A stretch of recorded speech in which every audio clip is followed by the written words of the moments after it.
నమ్మకం అమ్మ లాంటిది. మా మీద మీ నమ్మకం మిమ్మల్ని తప్పకుండా అమ్మని చేస్తుంది.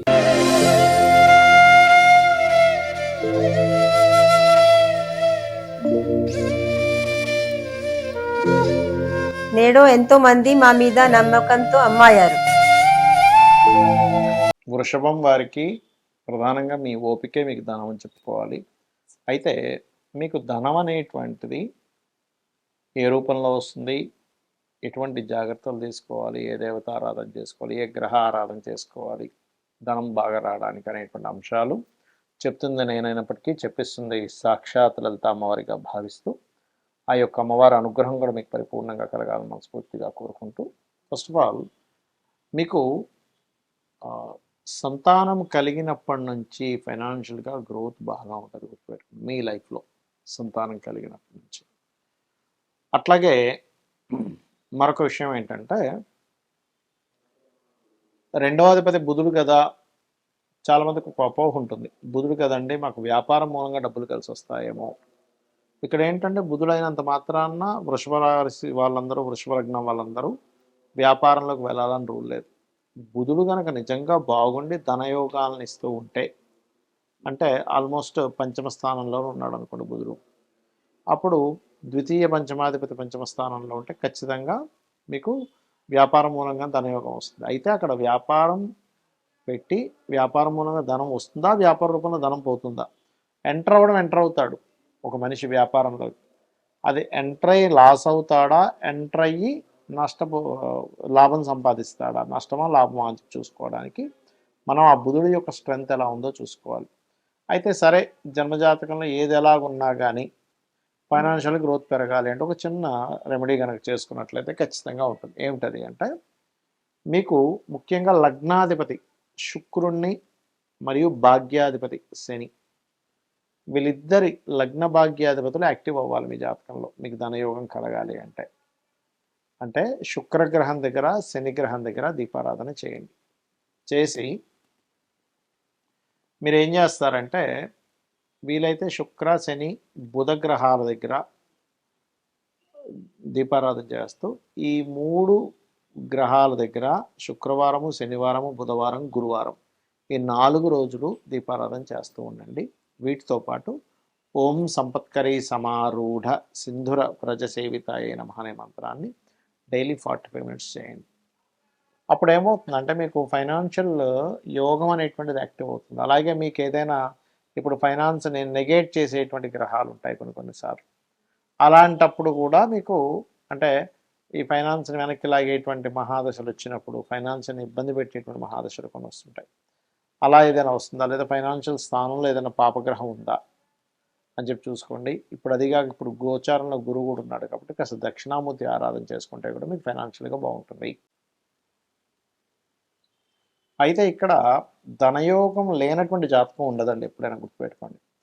ధనయోగం ఏ రేంజ్లో ఉంది, ఏ రూట్లో ఉంది, అంటే ఏ మార్గంలో ఉంది. అది ఎలాగంటే కొంతమంది చూడండి హీరోలు, యాక్టర్స్ అవుతూ ఉంటారు, మోడల్స్ అవుతూ ఉంటారు, అప్పుడు వాళ్ళకి ధనయోగం లగ్నంతో సంబంధం ఉంటుంది. మీకు ఎప్పుడైనా ధనయోగం కనుక లగ్నంతో సంబంధం కలిగింది, ఇందాక నేను చెప్పినటువంటి మీ రాశికి మీ లగ్నానికి ఏదైతే కాంబినేషన్ చెప్పానో అది లగ్నానికి సంబంధం వచ్చింది అనుకోండి, మీరు ఒక మోడల్ గానో లేకపోతే మీరు ఒక యాక్టర్ గానో, ఇప్పుడు అంటే మిమ్మల్ని చూస్తే ధనం వస్తుంది అన్నట్టుగా, ఇప్పుడు యాక్టర్స్ మోడల్స్ వీళ్ళంతా అదే కదా, అట్లా అన్నమాట. అలా కాదండి కుటుంబ సభ్యులతో ఉంటే కొంతమందికి బాగా కుటుంబ సభ్యుల సపోర్ట్తో ధనయోగం వస్తుంది, కొంతమంది కుటుంబ సభ్యులతో దూరంగా ఉంటే ధనయోగం వస్తుంది. అది ఎలాగా అంటే ధనకారకుడు మెయిన్గా సెకండ్ హౌస్లో ఎక్కువ కనెక్టివిటీ ఉంటాడు.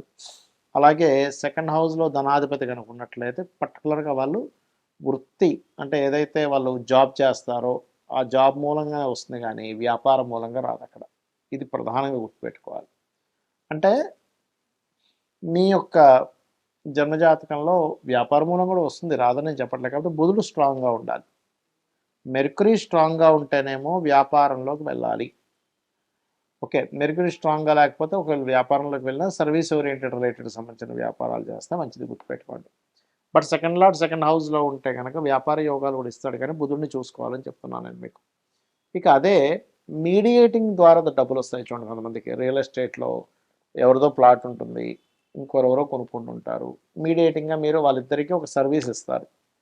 అలా మీకు రావాలన్నా, లేకపోతే ఏదైనా ఒక ప్రోడక్ట్, ఇప్పుడు చూడండి మనకి జొమాటో లేకపోతే ఇట్లాంటివన్నీ ఉన్నాయి కొన్ని కొన్ని.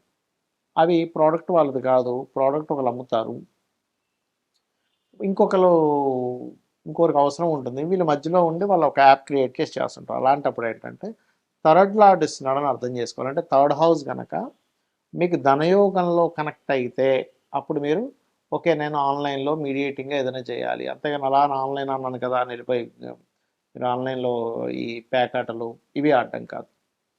మరి కొంతమందికి భూమి మూలంగా ధనయోగం ఉంటుంది, లేదా ప్రాపర్టీస్ మూలంగా ధనయోగం ఉంటుంది. అంటే కొంతమంది ఏం చేస్తారంటే ప్రాపర్టీస్ మీద కనుక ధనయోగం ఉంటే మీరు ప్రాపర్టీస్ మీదే మీరు ఇన్వెస్ట్మెంట్ చేయాలి. అయితే అది ఎలాగా, గృహం మీద చేస్తారా స్థలం మీద చేస్తారా అని చూసుకోండి. గృహం మీద అయితేనేమో శుక్రుడు బాగుండాలి, స్థలం మీద అయితే కుజుడు బాగుండాలి, గుర్తుపెట్టుకోండి. అంటే ఇక్కడ మనం అర్థం చేసుకోవాల్సింది ప్రతి ఒక్కరికి ధనయోగం ఉంటుంది, బట్ అది ఏ రూపంలో ఉందో తెలుసుకోగలగాలి. అది తెలుసుకోకుండా టైము అంతా వేస్ట్ అయిపోయి కొన్ని సంవత్సరాల తర్వాత అప్పుడు తెలిసి అప్పుడు సక్సెస్లోకి వస్తుంటారు. ఇక అలాగే ఈ 4th హౌస్ కనుక కనెక్టివిటీస్ వస్తే అందులో శుక్రుడు కానీ చంద్రుడు కానీ ఇన్వాల్వ్ అయితే ఈ క్యాప్స్ లేకపోతే ఈ ఫుడ్ రిలేటెడ్ సంబంధించినవి, సెకండ్ హౌస్ కూడా ఫుడ్ చంద్రుడు వచ్చినా ఫుడ్ రిలేటెడ్ చేసుకోవచ్చు, అలా 7th హౌస్కి వచ్చినా కూడా. ఇక 5th హౌస్కి ధనయోగం కనెక్ట్ అయిందనుకోండి, ఉదాహరణకి క్రియేటివిటీ, సినిమా ఫీల్డ్లో వాళ్ళు, ఫ్యాషన్ డిజైనింగ్స్, ఇవాళ ఏదైతే క్రియేటివ్తో సంబంధం ఉంటుందో, అందంతో సంబంధం ఉంటుందో, మగ్గం వర్క్ కూడా తీసుకోవచ్చు అక్కడ. అలా 6th హౌస్ కనుక కనెక్ట్, 5th హౌస్ కనెక్టివిటీ వస్తే ఇంకోటి కూడా ఏంటంటే మెడికల్ కూడా అండి. అంటే మీకు కనుక ధనయోగం పంచమ స్థానంతో సంబంధం కలిగి ఉంటే మీరు ఆరోగ్య సంబంధించిన వాటిలోకి వెళ్ళడం ద్వారా, అందులో పర్టికులర్గా రవి సంబంధం వస్తే కనుక ఆరోగ్యం ద్వారానే మీకు డబ్బులు వస్తాయి. అంటే మీరు ఆరోగ్యంగా ఉండడం వల్ల కాదు మెడికల్ షాపులు, హాస్పిటల్స్, జిమ్స్ ఇట్లా తీసుకోవాలి. ఇక 6th హౌస్ కనెక్టివిటీ కనుక ధనయోగానికి వస్తే చిట్ ఫండ్స్ నడుపుతూ ఉంటారు. కొంతమంది చూడండి, ఎంతోమంది చిట్ ఫండ్స్ నడిపి లాస్ అయిపోతే కొంతమంది చిట్ ఫండ్స్లోనే కోట్లు సంపాదిస్తారు. దానికి కారణం ఏంటంటే 6వ స్థానాధిపతి ధన సంబంధం వచ్చిందని అర్థం. ఇంకోటి పంచమ స్థానాధిపతి ధన సంబంధం వస్తే వాళ్ళకి సంతానం కలిగినప్పటి నుంచి ఫైనాన్షియల్గా బాగుంటుంది. 6వ స్థానాధిపతి ధన సంబంధం వస్తేనేమో వాళ్ళు అప్పు తీసుకొని కోటీశ్వర్లే మళ్ళీ అప్పులు కూడా తీర్చేయగలుగుతారు. అదే అప్పు స్థానం కారకుడు పాడైతే కనుక అప్పులు పాలవుతారు ఎక్కువగా, అది గుర్తుపెట్టుకోండి. అలాగే 7వ స్థానం ధన సంబంధం వస్తే ఇక్కడ ఏంటంటే సోషల్ మీడియాస్ ద్వారా లేకపోతే జీవిత భాగస్వామి వాళ్ళ లైఫ్లోకి ఎంటర్ అయినప్పటి నుంచి వాళ్ళకి ఫైనాన్షియల్ గ్రోత్ చాలా బాగుంటుంది, గుర్తుపెట్టుకోండి. అలాగే మరొక విషయం ఏంటంటే ఇక్కడ మీరు అష్టమ స్థానం ధనయోగం వస్తుంటుంది ఒక్కోసారి. అది ఎట్లాగండి అంటే అన్స్ట్రస్ ప్రాపర్టీస్, అంటే తాతగారు ఆస్తి మూలంగా దాన్ని డెవలప్ చేసుకోవడం ద్వారా, లేకపోతే రీసెర్చెస్ మూలంగా, ఏదైనా పిహెచ్డీ చేయడం ద్వారా. కొంతమంది అడుగుతుంటారు, ఏమంటే నేను పిహెచ్డీ చేస్తే నాకు ఉపయోగం ఉంటుందా అని అడుగుతూ ఉంటారు. అలా ఏంటంటే వాళ్ళకి ధనయోగం కనుక అష్టమ స్థానం రీసెర్చ్తో సంబంధం ఉంటే పిహెచ్డీ చేయడం ద్వారా వాళ్ళు ఇంకా గ్రో అవుతారు ఫైనాన్షియల్గా. ఇక 9వ స్థానానికి కనుక ధనయోగం సంబంధం ఉంటే వాళ్ళు స్కూల్స్, కాలేజెస్, టీచింగ్ లైన్స్లోకి వెళ్ళడం మంచిది. దశమానికి కనుక ధనయోగం వస్తే జాబ్సే, ఇంకా అందులో డౌట్ లేదు. లాభానికి కనుక ధనయోగం వస్తే అది ఏ గ్రహం ద్వారా వచ్చిందో తెలుసుకోగలగాల, ఆ రకంగా వ్యాపారాలు చేసుకోవచ్చు.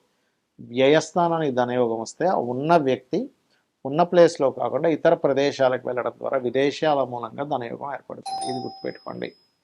ఇక ఈ ధనయోగం ఫస్ట్ అసలు ఏ ఇయర్లో ఉందో చెక్ చేసుకోవాలి. అంటే ఎలాగా, మహాదశలు అంతర్దశలు ఏ సంవత్సరం నుంచి ఏ సంవత్సరం లోపల మీకు కనెక్ట్ అవుతున్నాయి. ఎర్లీ ఏజ్లో ఉందా, కొంచెం మిడిల్ ఏజ్లో ఉందా, లేట్ ఏజ్లో ఉందా ధనయోగం అనేటువంటిది, పాపకత్తెరలో ఉందా, శుభకత్తెరలో ఉందా, దానికి మహాదశ అంతర్దశలతో పాటు గోచారం ఎంతవరకు సపోర్ట్ చేస్తుంది, ఇవి ప్రధానంగా తెలుసుకోవాలి. ఇవి తెలుసుకోకుండా అయ్యో నాకు రావట్లేదని, లేదా అతనికి అసలు ఏ వ్యాపారం ఏ రూట్లో ఉందో తెలియక ఇబ్బంది పడుతుంటారు. కాబట్టి ఇది పాపకత్తెరలో ఉంటే పాపగ్రహాలకు దానం ఇస్తూ ఉండాలి. ఓం సంపత్కరీ సమారూఢ సింధుర వ్రజ సేవితాయ నమః, ఓం ధర్మాధ్యక్ష ధనాధ్యక్ష ధనధాన్య వివర్ధనీయ నమః చేసుకుంటే అన్ని విధాలా బాగుంటుంది.